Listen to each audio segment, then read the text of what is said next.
Welcome back to the second season of the University Alliance Cup featuring Wild Rift. The top 12 collegiate Wild Rift teams in the Philippines are all here competing to raise the campus torch, a prize pool of over 100,000 pesos, the right to call themselves the best in the country, and scholarships. I'm Infinity, and with me is Neep, and we'll be your shoutcaster for today's matchup, which will be USA Sage Esports versus MCL Malayan Warlocks. Yeah, and this is a matchup that's been an existing rivalry since almost the beginning of AcadArena and its inception. We've seen these guys play against each other in League of Legends, in Valorant, and now we're gonna be seeing them play against each other once again on the Wild Rift. So, who's gonna come out on top? I'm honestly looking forward to seeing how things are gonna go. I can't say it's a new game, new storylines, new players.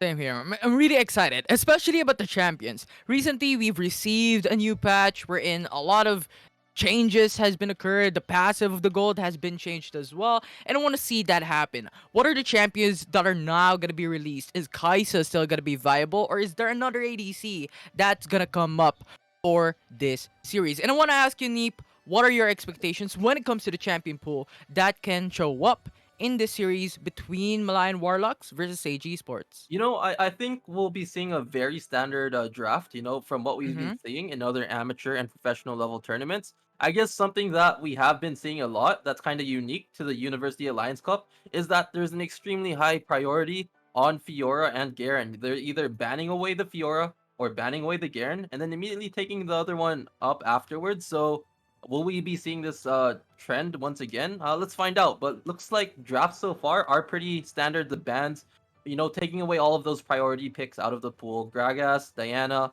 probably a Nikali, probably, I don't know, Camille. There's quite a few things that can. Okay, so there's that Fiora ban that we were talking about that I mentioned earlier. That seems to be like a UAC specialty. And now we're starting that first pick side. So what's in the pool? Looks like it's Kaisa. gonna be Kaisa. Okay. Priority. That's actually kind of interesting because Yeah, Camille it was is. open. Garen was open. These champions are typically what is gonna be the priority, and when you first pick an ADC, this shows up into the red side selection. But aside from that, we see a Garen, Camille to the side of Sage Esports, Braum and Gaio for the side of Malayan Warlocks. So more or less, I think Malayan Warlocks wants to go for the diver type of composition with huge AoE CC totals. Yeah, so they are going to be looking to go for that more aggressive team fighting composition. So this means a Jarvan or a Wukong could really complement this team composition. We do see it's going to be the Wukong instead. And now it's just a matter. Okay, so it's the Annie. So does that mean it's going to be Annie top or like Galio top? How's this going to work out for the team? Potentially. Actually, that is something that I really want to ask when it comes to in-game. Because Annie typically comes into the mid lane, but you also have Galio. But Yeah, Galio, when mid lane is not going to be available, he it's goes for support, support. right? But Braum is available, so probably Galio will come into the Baron lane. We don't know as of yet. Yeah. But this is going to be very interesting for Malayan Warlocks because they have a lot of AoE CCs. But you also need to look at Sage Esports. Because I'm looking at Janna right now. And that Moonsoon, I think, is one of the key priority viable ultimates right now for Sage Esports to disengage when Wukong wants to go in, when Andy wants to go in. These are champions that are really strong when it comes to diving against the enemy team, front face first in terms of the matchup. And when Moonsoon procs out, I think this is going to be much harder for Malayan Warlocks to just go all in a 5v5. Right, and we are seeing that this is actually going to be the Galio Baron lane.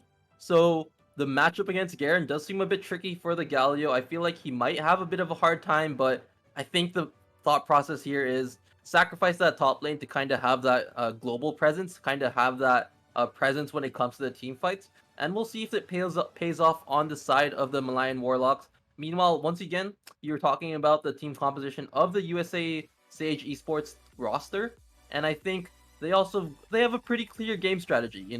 If we were trying to point out which team had the more standard and more predictable and more acceptable draft when it comes to power level, I think that might be on the side of Sage just because they have that Garen and Camille on top of that really strong core with that Oriana and Ezreal and Janna to really complement those really two strong power picks. Definitely. I like how you mentioned about the Ezreal pick for the side of USA. Because if you're looking at it, there are a lot of CC potentials, and we talked about how this could be very devastating when it comes to the 5v5. But having that Ezreal with the mobility in mind, that Arc and Shift can save lives. You can just go into the backside when Wukong goes for a Cyclone, Arc and Shift back away. When Galio went in for the hero's entrance, you can also Arc and Shift back away. So a lot of safe escape route for the Ezreal, for the key ADC, for the side of USA. So I'm looking at that. In addition to what we see so far from Israel, we also see Camille. I think that lock in onto Kaisa would be something that they really want to do. The Hexic Ultimatum, that would be a secured kill. And that disables the Kaisa to potentially go for the Killer Instinct to go back to safety if they succeed in terms of locking it down and making that gank happen. Yeah, that is true. So again, it's really just gonna boil down to we'll be seeing how these strategies play out once we hit that first dragon, once we hit that 4 minute mark, and these teams decide to start grouping together and really forcing their cards, showing their cards and showing what they can do, and we'll see how this execute works. Will the Camille prioritize that Kaisa, lock him down? Will there be enough follow up to kill that Kaisa? Because there's a lot of really strong damage threats on the side of the Malayan Warlocks, aside from the Kaisa, that you kind of have to respect. The Annie has the opportunity to really just turn the fight around with that instant AoE stun, and Mm-hmm. that's something that they just have to take a look at. And we did take a quick look at the votes. We did see that there was a 61% vote for the University of San Augustine, for the Malayan Warlocks actually. So it looks like the fans and the audience have spoken, and they're kind of favoring this MCL roster. Yeah, they're going in. They're going in big for this one. And I'm actually very excited. Will this vote be reflected into the series today? Or are we gonna see a different type of thing in game? So it's really pretty much depending on what these teams will execute when it comes to the team composition. And as you stated, the dragon, the objectives, the Baron Nashor, who will take it first and who will defeat when it comes to the early game matchup. And I do believe that if we're looking at the overall matchup today, the early game would be the name of the game because Ezreal is strong early, Camille can dominate as well, and Wukong, Annie, Kaisa, these champions are good scaling champions, but they need items to scale out. So I'm expecting a lot of things to happen when it comes to the early game. Yeah, that is the case, and I think we should be heading out to game soon. But before that, once again, this tournament is presented by ASUS Republic of Gamers, powered by the reigning king of gaming smartphones, the ROG Phone 5, with the Qualcomm Snapdragon 888 processor, as well as a 144 Hz AMOLED display and a massive 6,000 milliampere battery. Take your gaming experience to the next level with that hashtag for those who dare. Available at your nearest ASUS and ROG accredited stores nationwide, and you can find out more by checking out our page at rog.acadarena.com. Yeah, playing Wild Rift there is like playing so smoothly. 120 hertz for Wild Rift. I'm like so excited right now. What's gonna happen in game? What's gonna happen in the series? And Neep, I want to ask your opinion on this one. Your predictions on the Right. running draft right now. Who do you think will win? I mean, I personally think that University of San Augustine is probably gonna end up winning this game. I like their draft a bit more. I hope Stellar proves me wrong and shows me what he can do with this Annie, but the Galio is a bit of a concern. I think in that Baron lane, that's kind of the lane that I'll be keeping my eye out on, just trying to see how he fares into this Garen matchup. But given all of those things considered, I still think that it's still in favor of the Sage Esports guys. Yeah, I'm actually thinking of the same thing, but now let us dive into the Rift. Malayan Warlocks, game number 1 against Sage Esports with the first 30 seconds. You know what? Let's play it slowly, let's play it smoothly, and respect each other. No invade's gonna happen. Yeah, and it looks like both junglers are starting on opposite sides of the map, so this will mean that Rift scuttlers won't necessarily go contested this side around. Unless we do see the Wukong deciding to go for a more of a parallel clear, but I think the best play for him would be to just make his way towards that top side, take the Scuttle Crab with that Galio and Annie, while Camille does the same on that bottom half. So I don't think we'll be seeing any 4v4 fights early game, unfortunately. Indeed. And I like the vision game right now for Malayan Warlocks. They've placed wards all throughout the map. 2 wards throughout the riverside. They placed a ward onto the blue buff. They placed a ward into the triple bush, into the bottom side of the map. And this just ensures the safety when it comes to the first minute of the matchup, wherein Wukong can get the secure knowledge about where the blue buff might be. Is Sage Esports going in for the invade or are they not? And Malayan Warlocks also has the knowledge. Is there a gank gonna be happening from Bins with the Camille going in for the early roam? And I think the answer to that is gonna be no. So I really like the vision game right now, and I want to see that happen when it comes to the 4-minute mark and throughout the game, because I think those objectives is gonna be very important. Yeah, for sure. The vision is going to be extremely important, especially when both teams kind of have the same sort of idea in mind of how they should be playing the game. They want to go for those early team fights. They want to do the best they can once it Dragon spawns, once Rift Herald spawns, and vision plays a huge part of that. You know, getting that advantage, knowing where the opponent is, allows you to set up just a lot more better for the Dragon fights. And let's see if they're able to maintain this vision once we start approaching that 4-minute mark. So far, it's pretty safe laning so far. I don't think we'll be seeing anything too exciting or crazy. Indeed. But now Annie is building onto Roa, so potentially going for those scaling damage output in the mid lane, potentially mid game rather, is something that we could expect Stellar to be spectacular in terms of the damage output, in terms of the 5v5 team fight. So I think that is something that we could expect. And when you're looking at the jungle right now, Malayan Warlocks, we have Wukong onto the bottom side of the map, Camille onto the top side of the map. So Malayan Warlocks can potentially go for the invade, as Sage Esports is too far in deep in this matchup, and there's a big potential for Malayan Warlocks to dive in and punish Sage Esports, but opting to back away for now, respecting each other. Yeah, I think they don't really want to throw or force a really bad team fight when Dragon is just this close to spawning. Having that extra, like giving that first blood gold is the difference between completing your first item on time for Dragon and not. And I think they just kind of want to respect that, because if we take a look at the item, you know, Kai'Sa's itemization isn't exactly the most optimal for that first Dragon fight.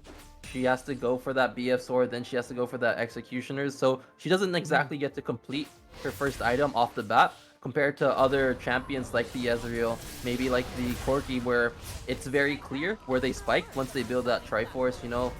So it looks like the timing, the recall timing is a bit questionable by USA, but I don't think I don't think they're gonna be able to get punished for that. You know, it looks like they're gonna be able to respond in time, and we're gonna finally see that first big opportunity, the game-breaking point of this match.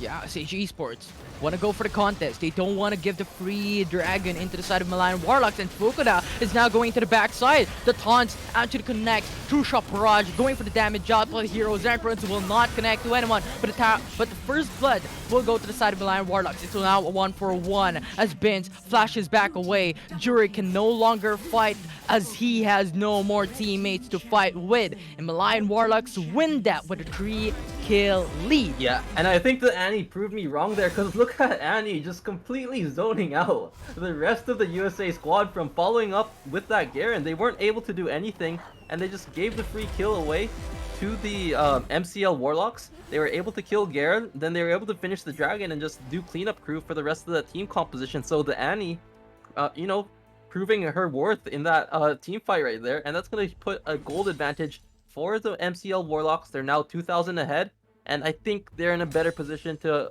fight for this Rift Herald now. That's going to spawn in roughly 40 seconds or so. 2k gold lead. Pretty much everyone from Malayan Warlocks is building onto the first core item. And Sunfire Aegis locked into Galio.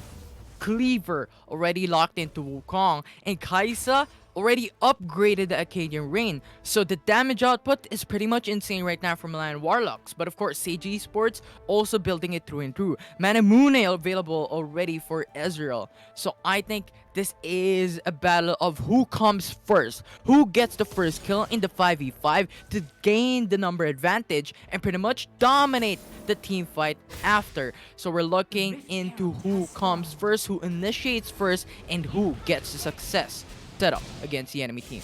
Yeah, so Rift Herald is now up. We do see that both Baron laners are still hovering this bottom side of the map. so it looks like they won't really be around to help out for this Rift Herald play. And surprisingly, the Galio's actually out trading this Garen pretty effectively, so that's pretty cool to see. But now, again, 4v4 is the name of the game for this Rift Herald fight. It's going to be an opportunity for Sage to come back, possibly steal this Baron. A good shockwave is what they need, but we'll see what happens. 1K, two-shot barrage will not get a steal. Malayan Warlocks will secure the Rift Herald in the fight. Bins goes for the hookshot back away as there is too much damage, and Malayan Warlocks goes home with a free dragon and the Rift Herald rather in their pockets. Yeah, so they got that free Rift Herald. They now have a good opportunity to push and really punish this USA squad. If we take a look at Ezreal, he did opt to go for the Manamune first, so he's still in a position where he needs to stack up to that Muramana, eventually get his Triforce before he can start really pushing out this damage, as the Kai'Sa is getting really close to building that Blade of the Rune King. And once the Kai'Sa has that Bork, the team fights, I think, just go a lot more in favor of this Malayan Warlock squad. So we'll see how things go. We do have another minute and a half or so before the next mandatory fight, that dragon spawning.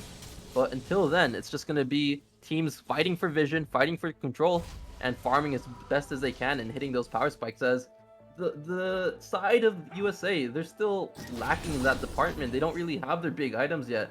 Garen opted to split his itemization between that Sunfire and the Spirit Visage, whereas the Camille still hasn't been able to purchase that Triforce yet. So, you know, USA just really needs to farm up, get those items before this next big fight comes up. I like how you mentioned onto the Camille not having the Trinity Force as of yet, because typically Camille gets her Trinity Force in the first 5 minutes of the game, and I think that will be the key core item, and he can't just go for the damage output without this item. So now 8 minute, that is a late power spike for the side of Sage Esports, considering their match against Malayan Warlocks, which has a lot of good scaling potential in terms of their draft. So I think this is gonna be very hard, but still, yet to see on who takes the kill, who takes the lead when it comes to this next objective. The Cloud Dragon will spawn up in 5 seconds, and they're all crashing down into this objective. Yeah, and I like this play. Establish mid control early, possibly there in a Rift Herald take, and then immediately go into that dragon fight, as the Garen does not have that teleport available. The Garen is actually really far away, so I think the call is from the Sage Esports is to try to trade for a turret instead, try to trade for actually the first tower of the game, and just concede dragon to the Malayan Warlocks, which I guess I can respect. I think that's actually the best thing you can do in this situation, given how the gold lead is and given how your position is against this squad. And on top of all that, I think Malayan Warlocks went in for the Rift Herald into the mid lane, and Sage Esports needs to think, are we gonna lose the map control into the mid side of the map to just try and get the steal onto the Cloud Dragon, considering that we are a lot of gold behind? But this is smart move coming from Sage Esports when it comes to taking the tower first blood and gets the gold even between these two teams. Yeah, that is true.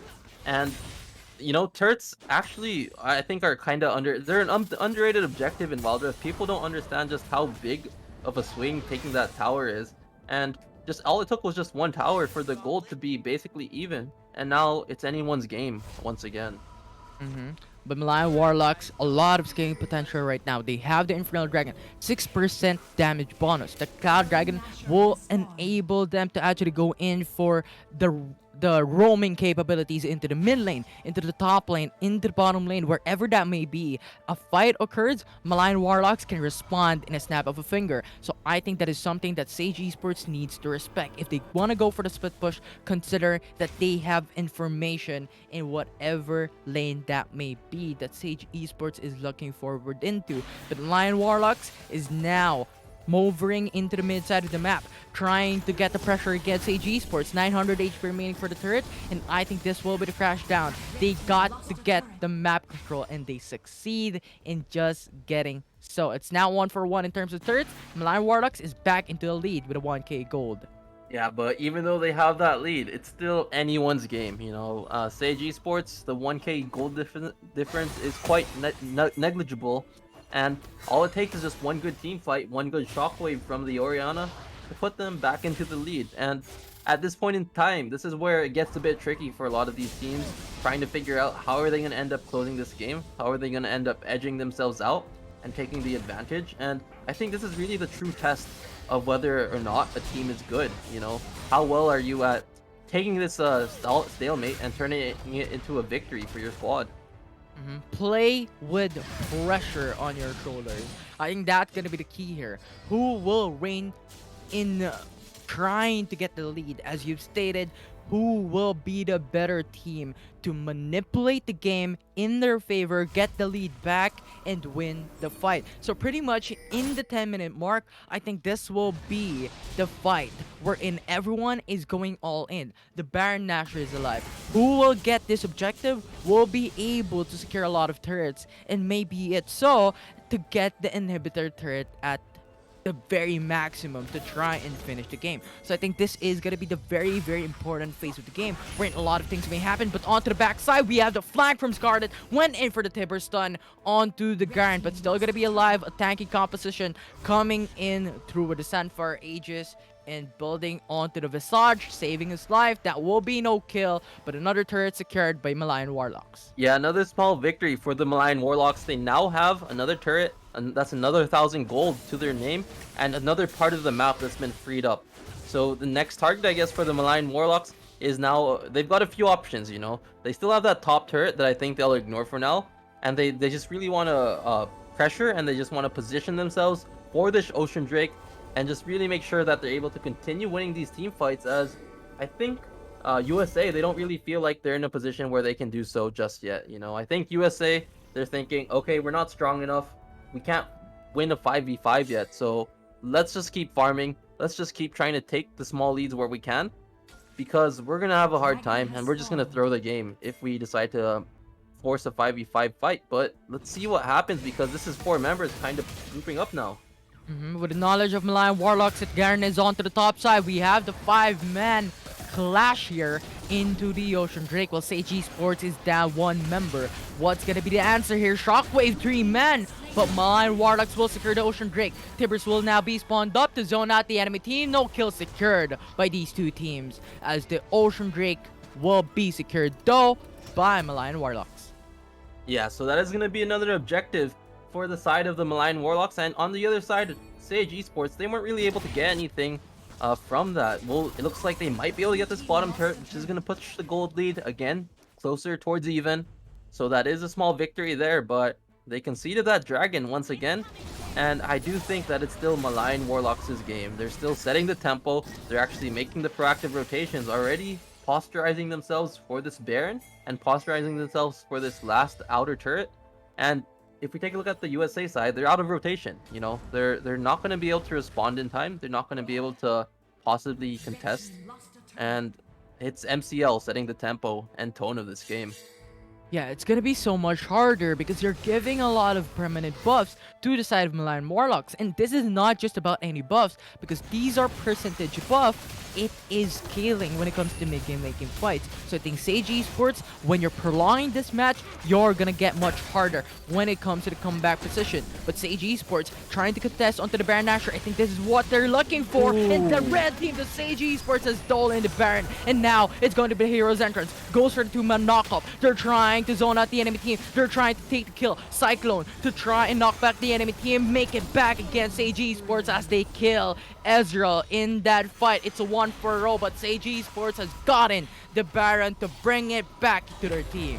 Yeah, and that's something you'd hate to see when you're on a team. You know, getting an objective stolen, even though you had that lead, is just awful. And while they were able to respond with 1 kill towards their favor, Malayan Warlocks, you know, that Baron is such a huge objective in Wild Rift. It gives you so much gold, it gives you so many combat stats, and it just makes pushing waves just a lot more easier. So now the tempo is in the favor of the Sage Esports. They're the ones dictating the pace. They're the ones who can decide how the lanes go.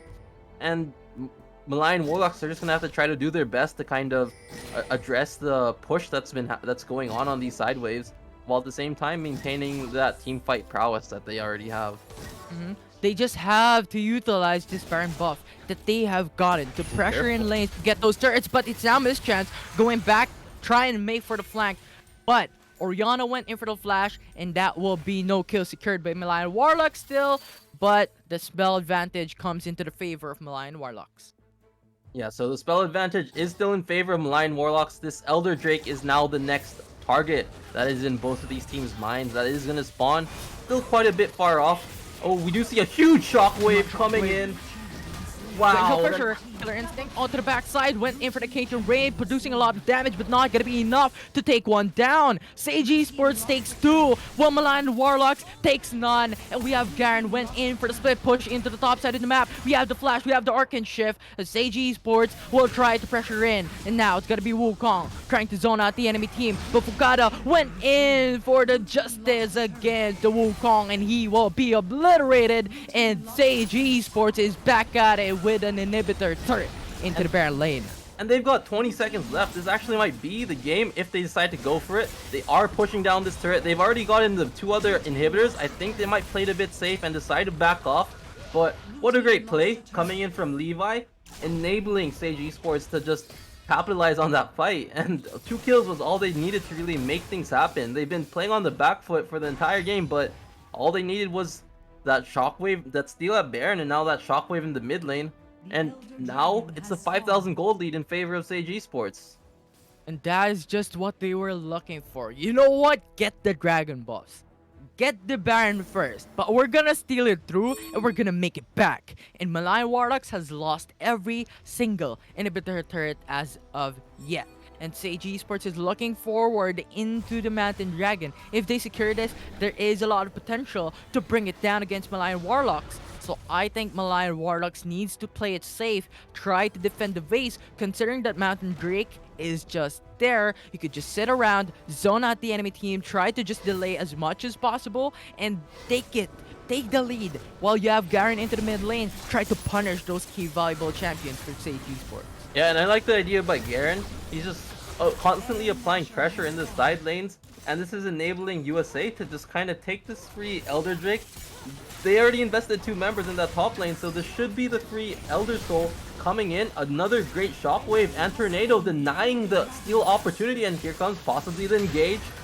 Lot of damage. Onto this chance. They're trying to get the kill. GA, Killer Instinct, going into the backside. Go for the Acadia Rain. GA is now going to be popped here for a mischance. Glacial Fissure will not be enough to zone out the enemy team. Sage Esports takes 3 kills. And Malayan Warlocks has 2 more left. Blue, Stellar, can you be stellar enough to try and defend base wherein all super minions are now crushing through? The Nexus will be the next target. The Mation Justice will bring Annie down, and that will be game 1 for the side of Sage Esports. Yeah, and I mean, Malayan Warlocks, they were winning up until the point where they lost the game, you know? It's really unfortunate how that turn of events went for the team, but as for Sage Esports, you know, kudos to them.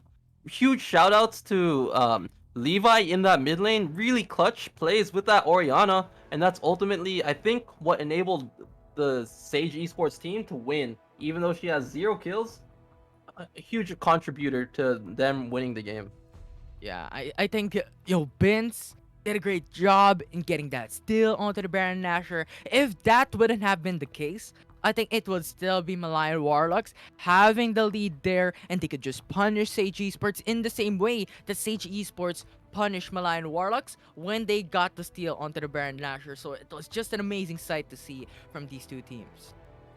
Yeah, that was a great steal, and again, it's now gonna be a 1-0 for the Sage Esports. They do have that 1 point already secured. So for Malayan Warlocks, they're gonna be looking to try to take that point back in game 2, keep the series tied at 1-1, or is it gonna be Sage Esports looking to go for that full sweep and secure those 3 points for themselves? You know, there's a lot that's going on. I think both teams kind of need to reevaluate the way they drafted. Did the Annie work out for them? I think there were some glimmers of hope with the Annie. It's just that I feel like the impact wasn't really there come those mid and late game team fights, and there was just a huge damage difference and utility difference compared to that Orianna that was displayed by USA. And here's the thing as well. I think we talked about how Malayan Warlocks went in for the composition wherein they're depending onto the team fight. They're depending on their ultimates. And that is not gonna happen if Sage Esports pick up one by one against the enemy team and they just punish and crumble down the draft from Malayan Warlocks. And I think that is what happened into the late game. They were split pushing. Malayan Warlocks was forced to split as well. And if that happens, your team fight composition will not work as well as you'd hope so when it comes to the 5v5. So I think it was just a great punish in terms of the late game by Sage Esports and that Baron Nashor. I can't get over it. Yeah. Neep, I can't get over it. That was just so amazing. Yeah, I mean, it was close, you know. Like you hate it, especially you hate to see it, especially when it's not even a jungler that like smite steals it from you. It's just a random skill from another player that ends up taking it away. And this time around, it was the Orianna who ended up stealing it away from the Malayan Warlocks. They had those three dragons. They had a lot of the control for the majority of the game, but that it just goes to show just how different things are in Wild Rift, wherein that one Baron can really make or break your game, and that's kind It's of what just we saw. Yeah. yeah. The fast pace of the game, right? It's just quick. It's just speed of a matchup wherein everything actually is viable. Every single dragon, the Rift Herald, every tower, every single objective will count into the success of your team. And I think that this is just the epitome of explaining that every single objective is going to be very important. Yeah, and that's how a lot of these team comps are drafted, right? In Wild Rift, you draft to make sure that you have the best team fight, the best objective control as possible. And let's see how the draft kind of changes coming into game two. I think there was quite a few priority picks that were left up for grabs. The Garen and Camille were open for the side of Sage Esports, and I think the Garen really proved kind of why he is such a high priority pick in the University Alliance Cup so far. The Garen, I think there was a time in that Baron Lane side of the map where he ended up killing that Wukong just underneath the tower and just taking that free inhibitor tower afterwards. So Garen proving to be quite the terror. And are they gonna? And let's see if they're gonna ban it. If they're gonna try to come up with a strategy to address it. You know, I've seen some things like a Singe top lane as a way to kind of deal with the Garen, since you can just kite him out. You know, that maybe that's a possibility for these teams, or maybe they'll just try to opt for a different way to address things. It'll be interesting to see. Yeah, interesting as well. I'm really interested and curious as well. So, next champion pool. I'm expecting these two teams to switch in sides potentially when it comes to the side selection. I'm not that sure, but if that happens, I think, as you stated, there might be changes when it comes to the draft. Right, there might be priorities that can be picked up now into the blue side selection. Camille, Garen, Akali, Gragas. These are the champions that can be flexible enough to be first picked, and the enemy team could be forced now to go into the untraditional. You have the Kaise and the Braum as two picks, but that leaves a lot open for the enemy team to pick up into their second rotation. So I think there is a lot of things that you need to consider when it comes to game number two into this series, especially as Sage Esports now has gotten the one win against Malayan Warlocks. We'll see how Malayan Warlocks would actually play it out against Sage Esports to take them down once again. Yeah, that is true. I guess both teams are kind of just taking a cooldown. You know, hopefully we'll be heading into pick and ban fairly shortly as we get to see an idea of what things are, what it's all about, really. You know, I'm trying to think if there was anything else that could have been done differently, or couldn't have been, or could have been adjusted. I honestly think maybe it's just aside from the Malayan Warlocks, wherein maybe it's not the best idea to force a Baron fight when they haven't really gotten a pick yet, and there's just that opportunity to, you know, go for a 5v5 fight. I think that might have been a pretty big mistake in that regard. And as for the draft itself, I think the Malayan Warlocks were actually okay. You know, like they were executing what they sought out to do. Maybe a bit lacking in regards to the physical damage department of things, but it looks like we'll find out. You know, all those questions will be answered shortly as we start heading into this draft. Diana will now be the priority ban here by Sage Esports to bring them out, while Malayan Warlocks is now hovering into the Gragas. Will this let happen again? Will Camille come to the side of Sage Esports? Garen, will it come to the Sage Esports draft once again? That will be the question right now as we are now finishing onto the bans. And Neep, what are you expecting? Are we I, gonna I see the same type of draft as we have side selection switched out? Okay, so we do see the Akali most likely being banned up. And if we take, so there are a few things that are still open. We do see that the Garen is still open. We do see that Camille is open. Ziggs is still something that I think has been seeing in quite a lot of play. So I think this will most likely be a Camille first pick coming in from USA. Oh, actually, okay. So it's going to be the Garen instead. Yeah, it's again gonna be prioritized by Sage Esports, but it leaves Kaisa, it leaves Braum, Camille, open for Malayan Warlocks. It's down to what you want to prioritize. Do you want to leave Kaisa open for the side of Sage Esports, or do you want to leave Camille open? But I don't think Camille is now gonna be open for Sage Esports, as Camille is hovered in by Malayan Warlocks. Yeah, so Camille and Braum, pretty standard high priority picks that you kind of want to lock up early. And like you mentioned earlier, the Kaisa is another high priority pick that's going to be immediately taken away by the USA squad. So this does kind of leave an opportunity for USA to kind of deviate from the default set of picks. This is where the team composition sort of kind of gets defined. They can go for several things right now. They can either go for something like a I don't know, take their jungler. They can okay, so it's just gonna be an instant Orianna lock-in. So they like the Orianna from last game. You know, don't fix what's not broken. And they're just gonna stick with it, stick with their guns. But this does leave a Ziggs open for the side of MCL to take and select on this game. And when you have Camille onto your side, I think a Ziggs would definitely help a lot when it comes to the turret aspect of the game, when it comes to punishing early. Okay. But Singe will be locked in as the damage, as a counter onto Kaisa. That adhesive will disable how Kaisa would be mobilized. Supercharge will be disabled, the killer instinct will be disabled as well. And I think this is what Malayan Warlocks is looking into. They want to counter onto the ADC of Sage Esports. And follow that one, we have an Ezreal Hover here, as it is going to be locked in as the ADC of Malayan Warlocks. Yeah, and I mean the Singe is also a pretty nice matchup into the Garen as well. While you do kind of struggle a bit early, when you come towards that later stage of the game, you can kind of just kite the Garen away when you have that poison trail and Rylai's up, and the Garen can't really do anything. You know, the Garen's kind of forced to just chase you around while you're just running circles around the squad. So I do really like the Singe pickup. I do think it's quite smart coming in from the Malayan Warlock side, and looks like USA is gonna finish up their team composition with a bit of a throwback Mhm. 2.1 style with that Olaf and Lulu coming in. Yeah, we're going back. We're going back to classic Lulu Olaf to try and go in. And I think this is going to be reflective on how Malayan Warlocks went in for a lot of CCs. Right? The Braum, the Singe, the Annie as well. They really want to punch that. They really want to have something that could sustain those CCs that are incoming and punish through and through. And Lulu and Olaf is exactly gonna be the answer to that they're looking forward into. Yeah. And I'm excited to see how is Malayan Warlocks gonna act onto a Lulu Olaf matchup into the Rift. Yeah, and I do think Olaf does make a lot of sense here. You know, you can bypass the Annie stun when she sets up that initial engage. You can also use it to counteract the Camille ultimate when she does end up targeting the Olaf when there's no other better target.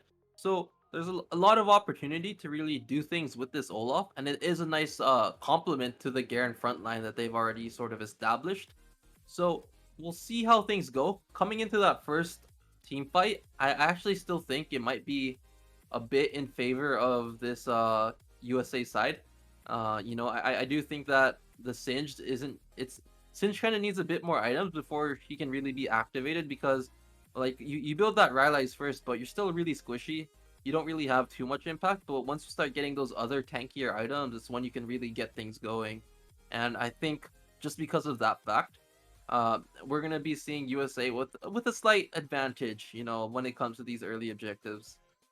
I do agree. I think Singe is required to go for a Rylai and then maybe a Roa even before that or after that. It really depends on what you want to build against Singe. And I think that will also depend on how Singe will be acting in the Rift. Do they have the early lead or do they have the disadvantage when it comes to the first 3 minutes of the game? And I think that will state on what items is going to be built by Singe after the Rylais has been built up already. So this is gonna be very interesting. Now we're seeing the statistics, the votes coming right in, wherein Warlocks has just 61% once again against Eagle. Yeah, so the votes are still coming strong from the Warlocks, even though they did lose game one. There's still hope. The fans still believe that the Warlocks can bounce back and make something different happen in this game too. I think that's the beauty of this format is that even though things don't really go your way game one, there's still an opportunity to make a comeback, make things right, and fix the mistakes that happened in that previous game. And hopefully we'll be seeing that in this game as well. I want to make sure that we see high quality games, people giving their best, not really giving up, even though they lose game one. And Malayan, and if the fans haven't given up, let's hope that the Malayan Warlock squad itself haven't given up either yet. Mm-hmm.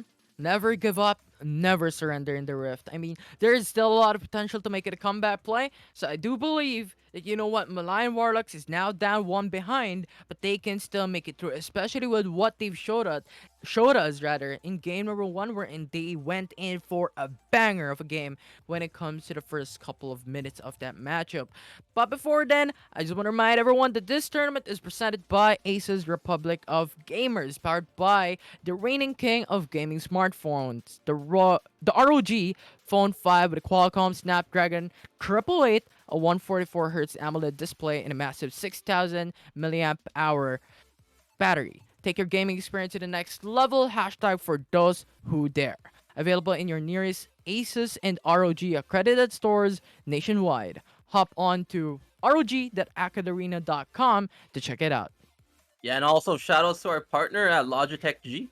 If you're looking to supercharge your gaming setup so you can hashtag keep playing, check out Logitech's amazing gaming gear at logitech.acadarena.com or type exclamation mark Logitech G in the chat for 175 discount for a minimum of 1,750 pesos purchase on any Logitech G product. So Mm-hmm. pretty exciting stuff right there. Yeah, I'm so excited. I'm so excited. So excited for the Rift. I'm so excited for the game, how this draft is going to run out into the Rift as well. And now, once again, we're going back into predictions, Neep. What is your prediction mainly focused on to the draft? Like if I had to give I kind of want MCL to win just because they have a Singe and they have an Annie. Like it's always fun to see those type of picks win games. But that's what my heart is telling me. But if I had to go with what my mind is telling me, I'd have to give the game to USA. Like I do think that the Kaisa and Garen are just really strong at the moment, and they Levi is again on that champion that he absolutely dominated with, in game one, the Oriana. So I think he can replicate that success and do it all over again for this game too. Mm-hmm. You went in for USA SAG Esports. You know what? Let's play against you. I'm gonna go for Malayan Warlock, so it's a 1-for-1. We'll see who's gonna win it through and through for this second game for this series. And I'm so excited as well. And when you talk about the late game, when you talk about the mid game, I think Neep, you talked about how Blue needs those items to deal massive amounts of damage or even tank for his team. And I think that is gonna be the key as well. The draft of Malayan Warlocks, they need to scale out, and I think Ezreal is there to alleviate some of the disadvantage when it comes to early game because of its potential to scale out in the early game as well. And it's just so exciting to see how the early game phase will go out, mid game phase and late game phase for these two teams. Yeah, and we do see some of the players on the screen. We do see, I believe that's Neko Mimi, the support of MCL, and we are actually finally loading into the game. It is now 10 minutes. We get to actually take a look at the level one and see if these guys are going to be doing anything funky in this matchup. Mm-hmm. Malayan Warlocks has a lot of potential at level 1. They have Braum with the concussive blows. They have Ezreal as well to go in and out of matches. But they're opting to back away. They're not going in for the jungle invade. But Malayan Warlocks goes for the 1-3-1. Yeah, so it looks like it will be. Yeah, so yeah, Malign Warlocks are actually going to be adopting this 1-3-1 strategy.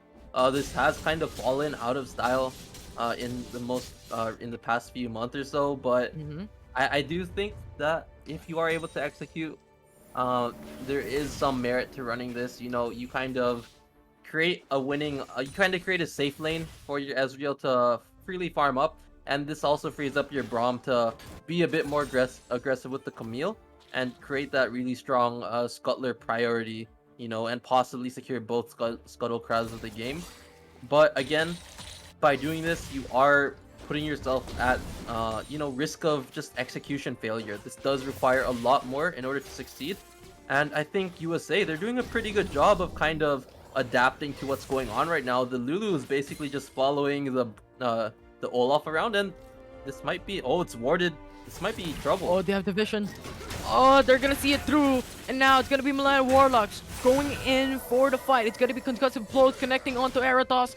1 bar HP remaining as they will back away. Rift Cutter will be secured by Malayan Warlocks as they get the vision on top side of the map. Sage Esports trying to get to the bottom side of the map as well to get the Rift Scuttler, but Malayan Warlocks has stated their dominance and got the Rift Scuttler as well. A lot of vision game advantage right now for the side of Malayan Warlocks. Yeah, and that's actually really huge for Malayan Warlocks. It's actually exactly what you want to happen when you're going for this 1-3-1. Secure both Scuttle Crabs, and that's exactly what happened. They got both Scuttle Crabs. While they weren't able to get any kills, it's still a huge advantage as that really shuts down the map as there's just so much vision control from those Scuttle Crabs. And it puts Camille at basically a 2-camp advantage over this Olaf. So she's gonna have the XP lead coming into this dragon fight in 4 minutes. And that is something that we could expect. The 4v4, the 5v5 type of situation wherein Malayan Warlocks has a lot of CCs, while Sage Esports has the advantage when it comes to the 1v1 type of situation.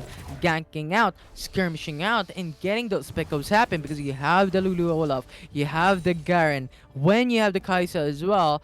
Those single targeted focus fire from Sage Esports is gonna hurt a lot.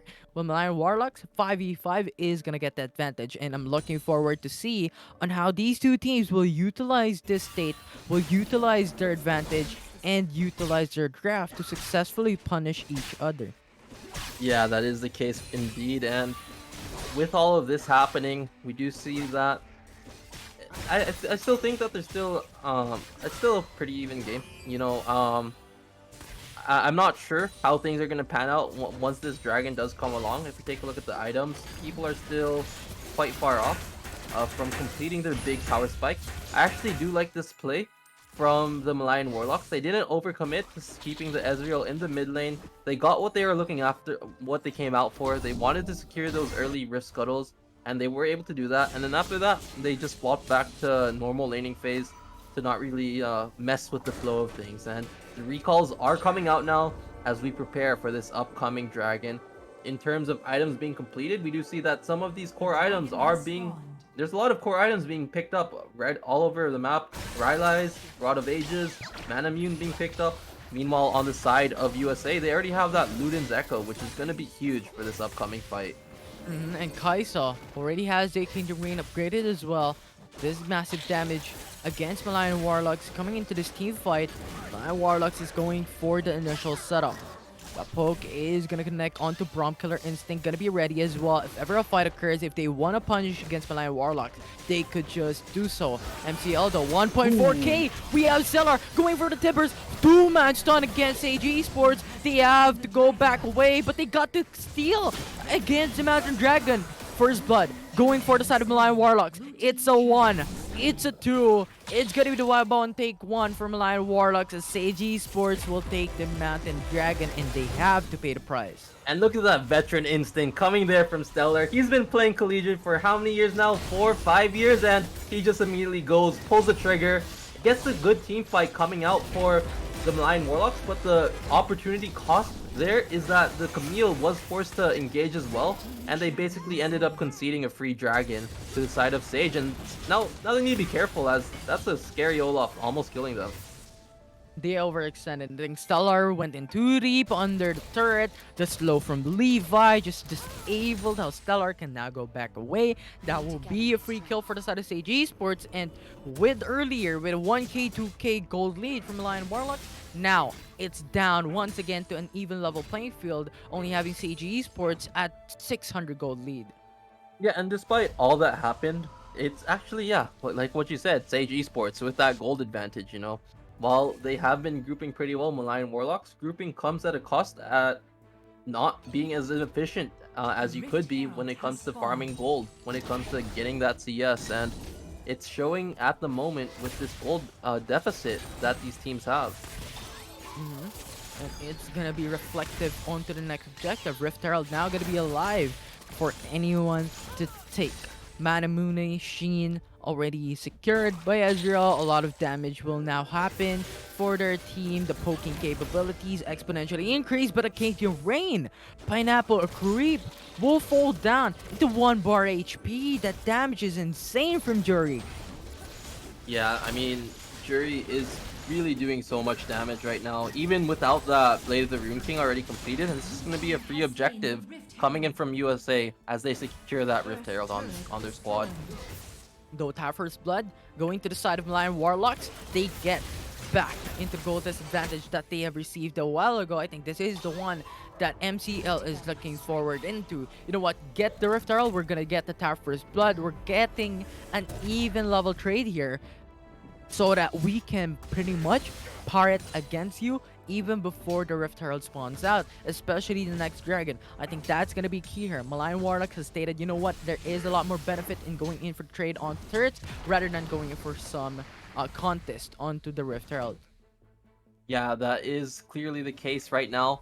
And if we take a look at how things are going, it's interesting because the Malayan Warlocks, they're able to secure that mid lane turret, which does open the map and does reset the gold.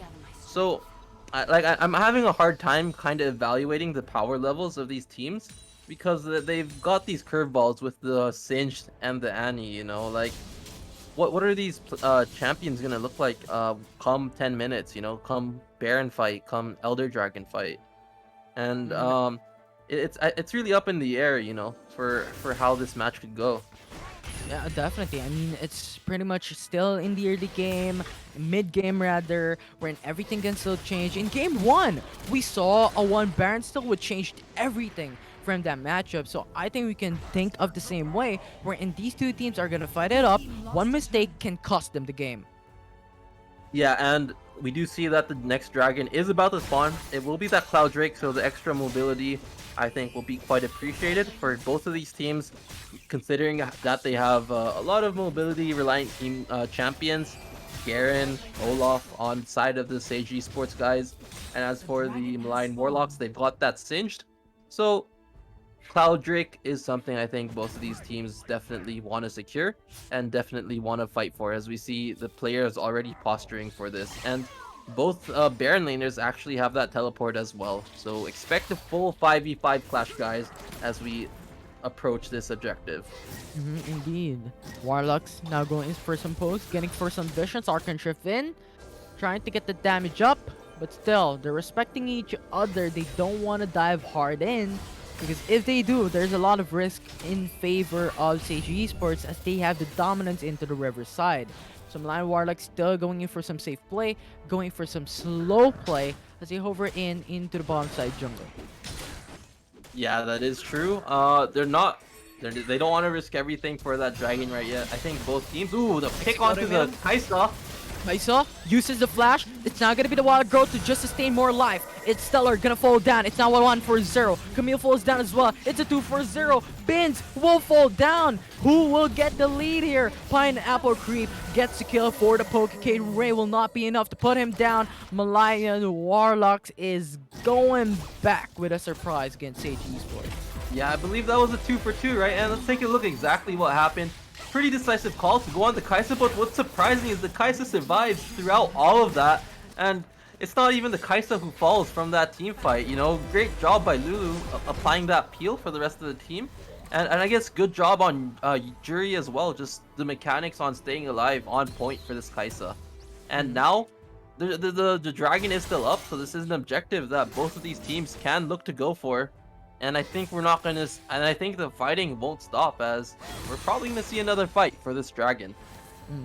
I do believe that these two teams are not having a high priority onto Cloud Dragon, mainly because it is a Cloud Dragon. It only gives you mobility, not as prioritized like an Infernal Drake, not as prioritized as the Ocean Drake. It is important still to give you mobility, as you stated, because these teams and these champions highly dependent on mobility. So Sage Esports now taking it in gives more potential for Benson now going to the backside, gets a faster reach onto maybe Ezreal, onto maybe Stellar to get the kill onto them and punish how Malayan Warlocks plays in a 5v5 type of team fight composition to battle it out against Sage Esports. Yeah, and it's gonna be the next big fight. Baron I think, is now on the eyes of both of these teams. They kind of want to make sure that they're not gonna throw. I think Malayan Warlocks have learned their mistake from the previous game. I doubt they're gonna start the Baron immediately, but it's good to be postured for it. It's good to make sure that you're ready to respond and ready to act upon taking that Baron, whether it comes from a pick, whether it comes from, anything of that sort. And to be honest, I'm not sure how I feel about the teleport on Singed. I feel like if he went for Righteous Glory, he'd be a really aggressive threat, a really scary threat to this Sage Esports side, and it would allow him to just really create these these number advantages for this Malayan Warlock team as they go for these objectives. I hear your thoughts. I think Camille could have been a greater champion to select into if you want to have that TPs up. Because if you have the Camille, 4-1 setup is going to be so much good. It's now down depending on how you would utilize Camille in terms of the laning phase in split pushing in the mid late game. So I think teleport would not be as efficient or viable enough for the Singe, but regardless, this would be the two-man shockwave from Oriana from Sage Esports, Glacial Fisher to try and defend the base, to try and defend the fight. It's Stellar going for the flash away. Hexing Odin to lock into Jury, but not for long, as we have Fukuda going into the backside with the adhesive just to ground them down, but they're happy with one kill. It's a 1-for-1. Yeah, 1-for-1, a lot of skills being burnt. There's going to be probably no objectives being taken by either of these teams. It looks like USA are going to try to take this mid lane tower, and I think they might have some success in this regard. These members of the Malayan Warlock squad are getting pretty low, and that will be that tower for Sage Esports, and that's them pushing their gold lead slightly further to a 4,000 lead. And slowly but surely, map control already in favor of Sage Esports.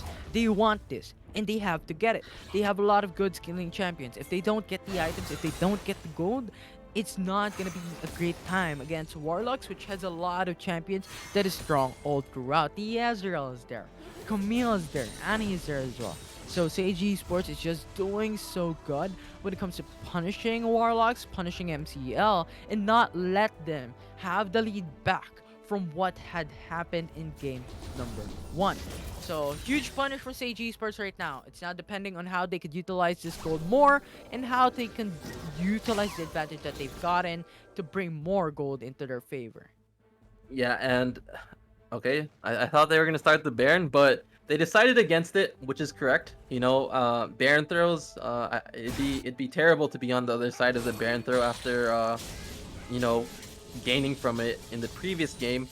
But I think it's a tricky situation for the Malayan Warlocks, as they're not really sure what they need to do to come into this game. I think they need to kind of focus on establishing these picks, looking for these number advantages, and trying to get the kills.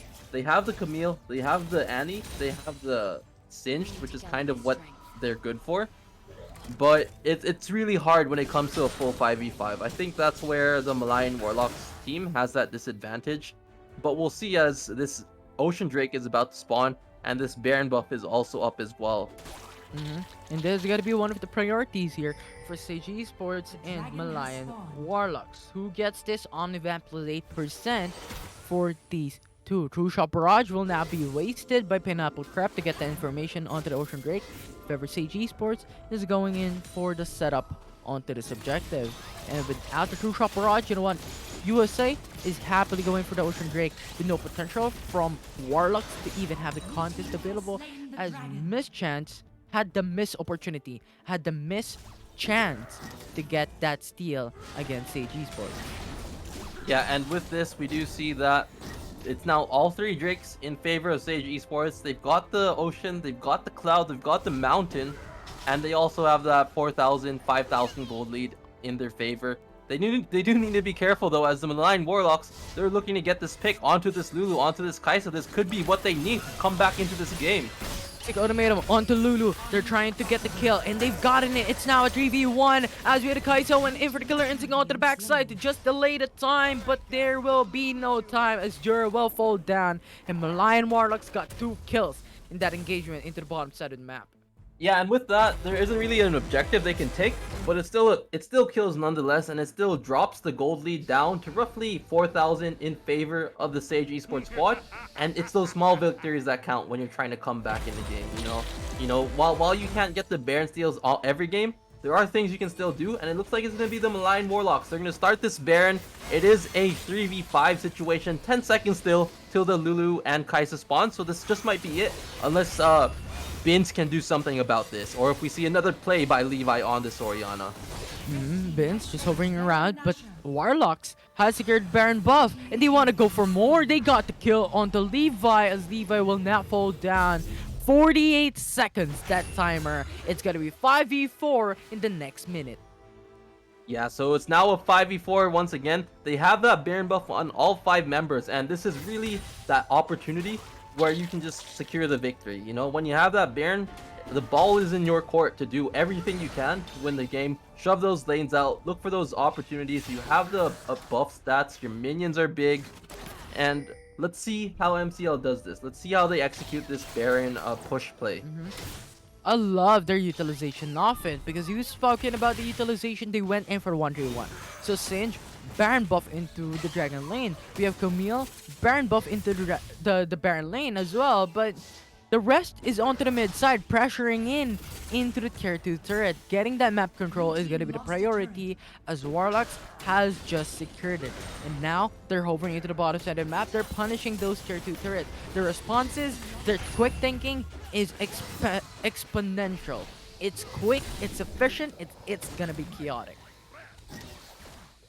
Yeah, so again, they are getting those turrets, and it is chaotic. They are thinking quick with these rotations. They're already making the moves to go towards that top side, secure that final tower that's been just standing there. That should go down pretty quickly.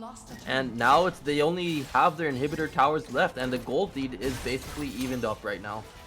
But Warlocks needs to go back to utilize the gold that they received, which is now what they're gonna do to buy those items, because if they don't, it's pretty much the gold disadvantage still for the side of Warlocks. If they still overstayed against AG Esports, they can outrun when it comes to the item lead. But now going back, they're built differently. They have the turn mail ready for Singe.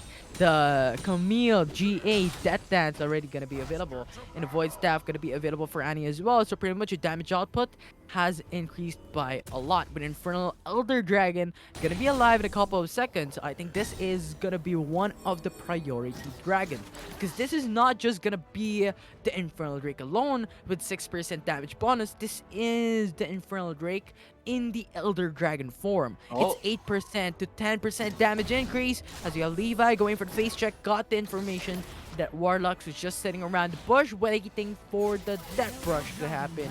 And Infernal Drake is not gonna be alive though, with Warlocks just going for some pokes, going for the setup. Yeah, and I mean, that was really close, good play by Levi, not face-checking that bush, and opting to put his ball out instead, as that could have been the game ender right there if Levi died, if Levi got picked by this Annie, but instead, they're still in it. They still have an opportunity to stay within the game. The Elder Dragon actually hurts quite a lot. The Stellar already forced the recall just from that Elder Dragon damage. And the Baron buff is expired already for the side of Malayan Warlocks, but it will respawn within the next 10 seconds. 2 objectives onto the table right now. 1 jungle kill can state the whole match, the whole game of this series. But Malayan Warlocks, we're gonna play safe, and Sage Esports at the same time is gonna play safe as well, especially onto the jungle role wherein the smite will happen. So Malayan Warlocks, having the safe play of their life, they're not continuing onto the Infernal Drake because they do believe that Sage Esports is just around the corner. Yeah, so it's now the mid lane push. These guys, I can feel it. They're getting a bit impatient. They're not really sure what they need to do, and they're forced to fight in that mid lane. That's gonna be Levi getting knocked up. The huge Annie ult comes in, and is this gonna be enough to kill Levi? No, the teleports are coming in right now. Here comes Garen, here comes Olaf. They pop that GA, And now, let's see what happens next. They're trying to do what they can. The GAs have been enough to keep them alive, and despite all of that, no one has died so far. They just continue with it through, and I think this is gonna be the smart way to do it. Two objectives gonna be alive. They respected each other. They don't want to punish each other, right? One kill is gonna be so valuable for any of these teams. So they opted to back away, half HP remaining. But if you're looking at the ultimates right now, everyone doesn't have ultimates. So it's pretty much depending on the skill kits alone on who is gonna have the better lead. But you have Levi now spawning up with the Shockwave and Mischance with the Hexic Ultimatum. These two are going to be valuable. Hexic Ultimatum onto Olaf. They want to bring it down. It's Bins going for the Ragnarok. Went in for the Wild Growth as well. Massive amounts of HP coming right up. G is not going to be popped here. Shockwave will not connect. Killer Instinct to the backside. Going for the Kick and Rain. Damage all around. 2-man down for Warlocks as we have Fukada actually falling down as well. It's now a 2-for-2. The fight is not going to be over as we have Oriana been falling down. Jury is going to be the next target. But we have Warlocks falling back for now as it's a 3-4-3. But Sage Esports is still gonna be alive. Jury 1 HP. The Flash from Blue has laid him down. It's Ben's gonna be the only one alive as the Warlocks has won that fight with a 1-kill lead. Yeah, and this is actually a really long game. I just realized it's been 22 minutes and that fight was all over the place and extremely even. So it starts off the bat with really great plays coming in from this Olaf. I do think one of the big mistakes there was that the Oriana ultimate actually missed onto everyone. It didn't hit a single target. So Sage wasn't able to get that follow-up that they needed. And this kind of just enabled the Malayan Warlock squad to regain their composure after that engage. And Ezreal to just sort of kite things out and make things possible. And now they're starting on this Elder Drake. I think both teams do know what's up. However, the Camille is still quite far away, and the Olaf and the rest of this USA squad are in position to do something about this. Fukada is now here, going for zona capabilities, just goes for the whirlwind, all in, all out. But now, it's gonna be Hexic Ultimatum onto the backside. He locked in onto Aratos. He falls down. It's gonna be the support, not gonna be available. Smite just to go in for the delay. Goes for the slow, but he went in for the counter attack. Bins going back round, but Blue too low to fight up against Sage Esports. 2k HP for the Infernal Elder Drake. He goes for the flash. He goes for the smite, but it's too early as Malayan Warlock has slain the Infernal Elder Dragon. Bins will now be locked in. Arcan Shift to go into the backside. Go for the kill. Go for the shot. Killer Instinct onto the backside. Gets the kill onto Pineapple. Correct. As Jury will now be the only one remaining for Sage Esports. He went for the clear wave, but Warlock says, you know what? Free roam. We're gonna push into the base. We're gonna push in with the super minions hovering into the top side of the map. They're just diving in. They're clearing out the wave. 3k HP is not gonna be enough. A Cake and Rain. Go for the stun. T-Burst will now be summoned as well to try and finish the matchup. 600 HP, 65, and that will be the game as Malayan Warlocks has won. And this will be a 1-for-1. Yeah, and a really long game, but it's going to be the Malayan Warlocks who eventually pull through. They're going to get that tied up score, and both teams are going to walk away with that 1-1. At the end of the day, I think it just came down to these team fights. A lot of the time, the Sage roster, they weren't complete. They were out of position or they had gotten picked right before. So they weren't able to get that 5v5 that we were looking for. So really well played by this squad, by this Malayan Warlock squad to just capitalize on that.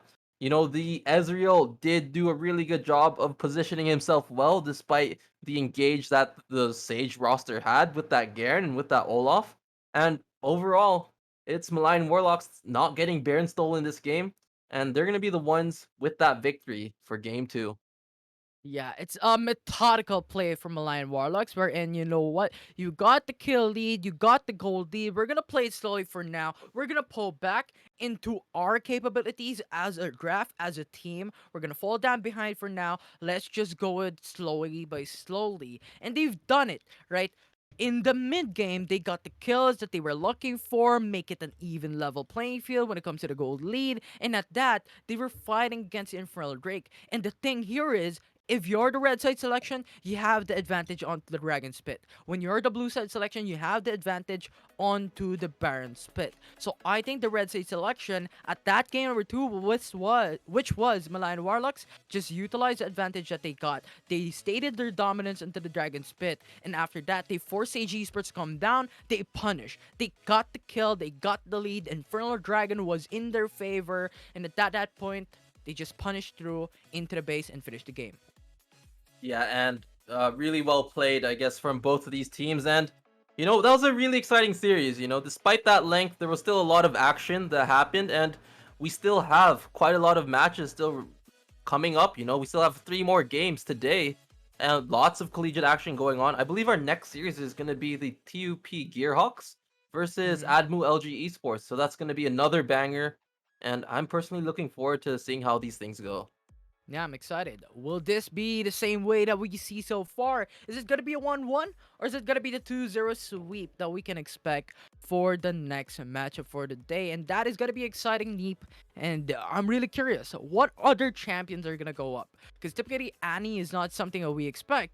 But Malayan Warlocks has utilized it off the limits. And they've successfully done it and won game number 2. I want more of that. But with that said and done, the University Alliance Cup wouldn't be a thing without our amazing sponsors and partners. UAC 2021 is powered by Globe Telecom, our official telco sponsor. ASUS ROG Phone 5, our presenting sponsor. Logitech G, our gear partner. And Riot Games, our publishing partner. And lastly, Twitch Student, our platform partner. Yeah, and I guess, guys, don't go anywhere as we'll have a lot more games for you in store. Once again, I've been Neep. Alongside of me is Infinity. And we'll be right back after a short break. So stick around. Why don't you watch me do my thing? Reinvent and show the world, yeah. Just to be more, just to be better, just to evolve, just to be more, just to be better, just to evolve, just to evolve. Every time the world spins round, reinvent 360. We can use a mess of your thing, yeah. Show the whole world. Reinvent, nobody should know stand. It's sure, ready to get further. 1, 2, 3, ready to try. Why don't you watch me do my thing?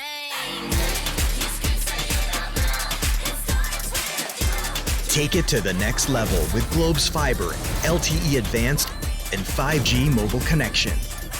Now you have the power to reinvent your world. Globe.